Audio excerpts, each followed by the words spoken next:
Hi, thanks so much for joining me again, talking about our autism journey. This is the second installment that I will be making in this series. So if you have not seen the first one, go ahead and review that before looking at this one. This is going to kind of be a continuous thing that I'm going to do weekly. So please get caught up to speed on that one on the channel. So today I'm going to be picking up kind of where we left off, and I'm going to be talking about, after we kind of figured out what was going on, I'm going to be talking about how we went about our diagnosis, kind of the umbrella of autism spectrum disorders, insurance coverage, and therapy options. So again, just to remind you, I am just a mom. I'm a heavy researcher, an avid researcher, and I am just like everybody else that's a mother and with children who have special needs, and we're trying to just find answers. I'm just putting a voice to everything that we have encountered in hopes of this kind of encouraging more conversation. So please know that with all of my videos, if there's anything you want to add to the conversation, feel free to. You can also send me a direct message. You can find me on Facebook as well, where I do Facebook Lives on there weekly, just prior to me shooting these videos. So there's lots of ways for us to communicate, and it definitely takes a village for us to find help for all of these children on the spectrum and with all other special needs. Excuse me. So anyway, today, like I said, I really want to talk about how we went about getting our diagnosis and what happened from there. So what was happening with them when they were in their therapy? You know, they were getting to a point to where they were going to graduate at the age of 3 from their ECI program, early childhood intervention. And the process at that point is that they are to be tested into the school system to see if they qualify for the PPCD, which is the preschool program for children with disabilities. And that's what we call it here where I live. All around everywhere, it's called different things, but this one is called PPCD, so that's what I will be using to reference that. So at 3, they were going to test into the PPCD. Well, the case worker for us in the ECI program was going to be there to help us do that transition into PPCD, and we had set up the testing appointment. When we did the testing appointment with the school diagnosticians, each of my children, they each had one diagnostician to them, and we were lucky to be able to schedule both of them at the same time instead of me having to take one up there and have to figure out something else to do with the other child. We were able to put them all in the room together, and I was able to be present as well. But there was only the one person. Now, come to find out that they actually have an autism team that works in the district and for this program at this one school. There's a school that we have in the school district that's just the preschool. It's fantastic. So they actually have an autism team there, but because we did not have a formal diagnosis with a pediatrician on their medical file, they did not call for the autism team. They just called for the diagnosticians, so the school diagnosticians.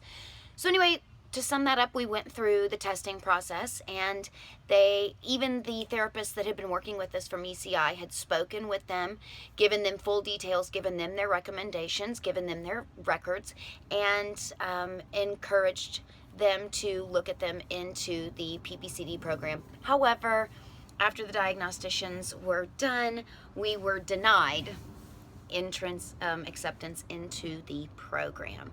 Now, they were approved, my kids were approved for walk-in speech therapy that we would do once a week at the school. And anybody who's had children in speech therapy know that once a week is really hard to make progress. So we went with it. That's what we were given, so we were going to make the best of it. Now, luckily, lucky for me and the kids, they would not, they meaning my children, whenever we would go to speech therapy, they weren't leaving without me. So I had to check into the school every day and walk down the hallway with them to go to speech, and their speech teacher was so great. Really liked her. She was fabulous. And I was able to sit in the room with the kids while we were doing therapy so that I was able to learn what she was doing, and then I was able to walk away from speech therapy and repeat the stuff that we were doing at home with both of the kids. I was able to do a lot of the same behaviors that she would do with them. I was able to learn so much by being present in every one of these sessions. It was a huge benefit. But it just wasn't enough. And that had started in May, but we only did a couple of weeks because their birthday's at the beginning of May, and so the district had to be prepared to accept them right away. So we just did a few weeks in May until June, until school was released in June, and then we picked everything back up in August when school started again.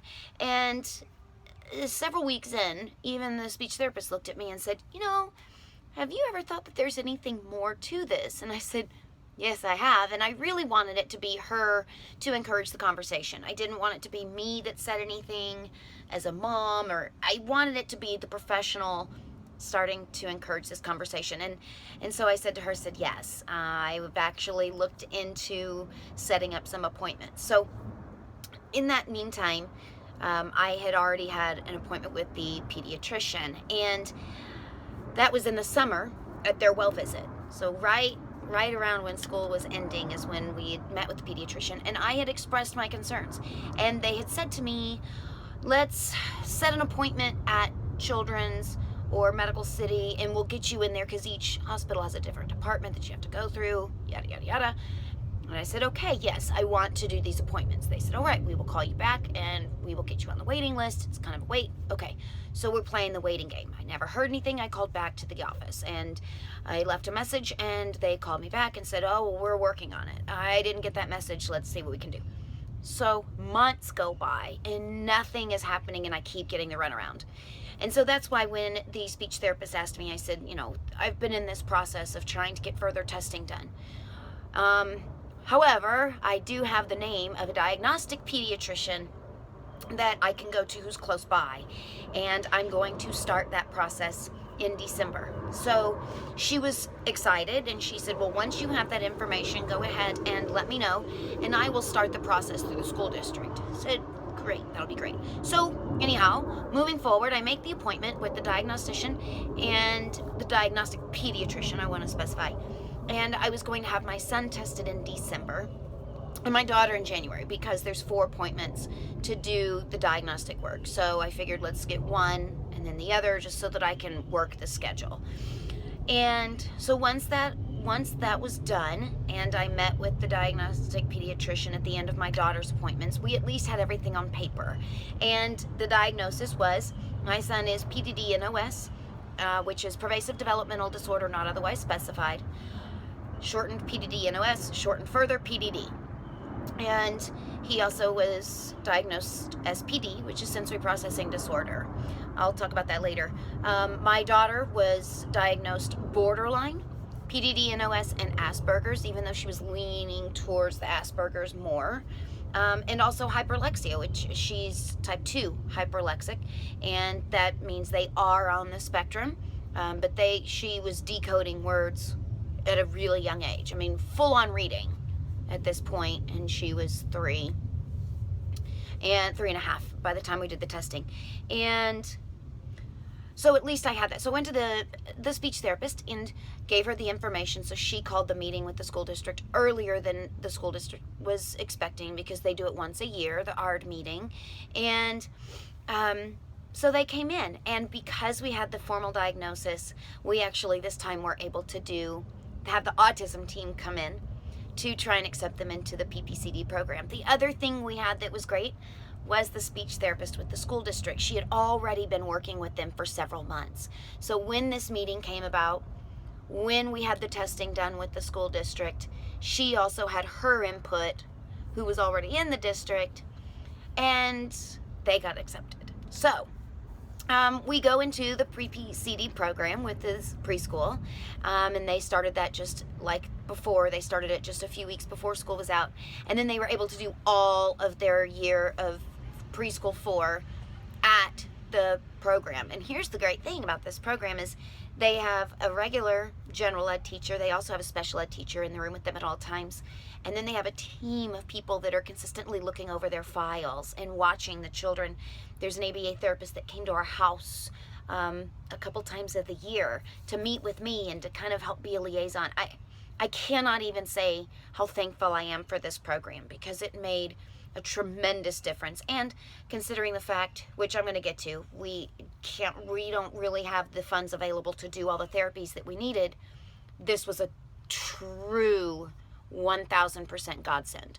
So anyway, that was how we went about getting the diagnosis. Now, you know, when I say what their diagnosis is PDD and Asperger's, I say that very loosely, because you'll hear the term of ASD, which is Autism Spectrum Disorders. And what has happened in medical terms is that it's one big umbrella to encompass the 5 different disorders. And the reason why they switched from being very specific and going into the ASD umbrella is because it's actually beneficial for spectrum. If let's say, okay, example, my daughter, because he had said she was borderline. If there was not the umbrella of autism spectrum disorders, and we had to be very specific, with her being on that border, there would have been treatments that would be more beneficial to Asperger's possibly, and then other one may be a little more beneficial to PDD. And if it wasn't an umbrella, we would have had to choose which diagnosis, and so some of those therapies she wouldn't have been able to access when some of them she could have. And she's one of those children that really there's just too much gray area with these disorders. There's really lots of crossovers. And you know, the funny thing is, nobody is textbook, really. I can look at my 2 kids, and between the lists of symptoms that you see, even for spectrum disorders, but when you see PDD, it's like, there's my daughter, that's my son, daughter, son, son, daughter. So between the 2 of them, if you put them together, they would be textbook. But they're not, they're 2 separate children. So, you know, it just became a matter of splitting hairs with insurance. And so they got rid of, let's be specific in diagnosis, let's put them under the autism spectrum disorders umbrella, so that these children and these parents can benefit from whatever therapy is going to be the best for this child. Now that moves me to the insurance. Well, the thing is now is that a lot of the insurance plans are not covering most therapies. They may cover a little, but it's very hard to find insurance plans that cover everything. I can say that for my children specifically, we're fortunate that they're on their father's federal insurance plan, and it's a really great plan on so many levels. However, it is not the best plan for children who are diagnosed spectrum. And it's funny, because we looked into it, and every January we look at the new book, and it says, you know, ABA therapy is not covered for autism spectrum disorders. Is not covered. Nothing at all. And ABA therapy is what is proven more than many of the others, at least in the circles that I've been running in and reading in, has the most benefits. I'm not saying the other therapies don't have benefits, but in general, ABA has really been the best one for so many children on the spectrum. Kind of in the PDD and the Asperger's area that I kind of read more into. So, because it's just specific to me.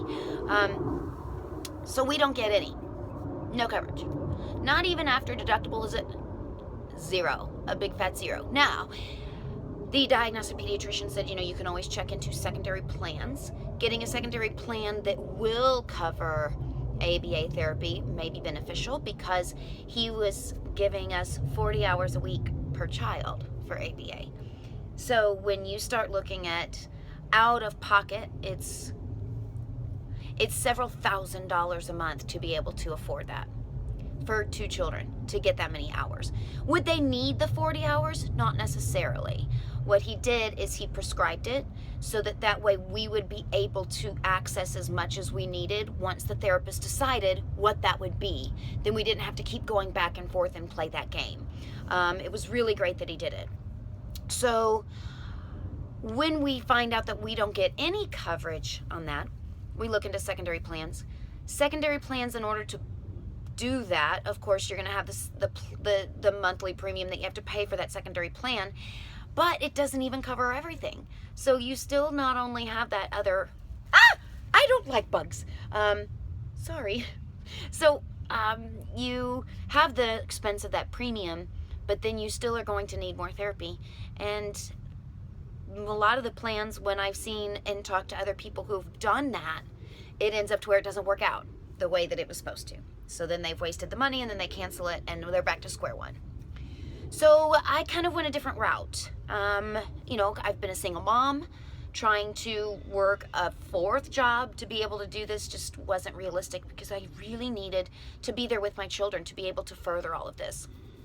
So after that, what I did is we went into supplements. See, there isn't anything that's a prescription. Here in the States, people are very supportive of conventional medicine treatment and prescriptions and all of that, and I don't not support it. I think there's a perfect place in this world for all different types of treatments, and I think there's a balance there. I do know that I have always tried to go the natural route before I go the other route, if at all possible. And I want to exhaust all options. The thing is that with Spectrum, especially when you're looking at 2, 3, and 4-year-olds, there are no prescriptions. There's no prescriptions available to help them. The ADHD and ADD come a lot. They're paired up a lot with ASD, but even then they don't give medications. They don't really diagnose them until way later. So we weren't in a position where we could. At the time, he did say there were some prescriptions that were just cleared for children that were as young as 4 for anxiety. But I personally did not want to be opening a medicine cabinet for my toddlers with a line of prescription bottles starting at the age of 4. I mean, where was this going to go? Where was it? How big was that going to get by the time they were 10? It just really didn't sit right with me. So I started to try and look into other routes.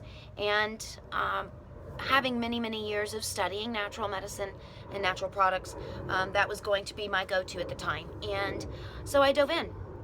So at this point, I am going to stop there for this installment, and I'm going to go ahead and shoot the third one to get me up to speed on all of that. And we're going to talk further into how we went about that treatment plan. So I want to thank you for watching. Please make sure to spread the word about my channel, especially this one, if you know anybody that you think could benefit, or if there's anybody that would like to add something to the conversation.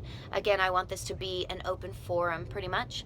This is me just sharing our journey, being verbal about it, being open about it, and spreading our truth, so that maybe others can also be brave enough to share theirs, so that we can somehow get to some treatment for all of these children. So anyway, please find me on Facebook. You can always find me there on Facebook Live. You can also find me on Snapchat and on Instagram, and right here on good old YouTube. I'm wishing everybody a beautifully blessed day, sending you lots of love and light, and I will see you on the flip side. Bye.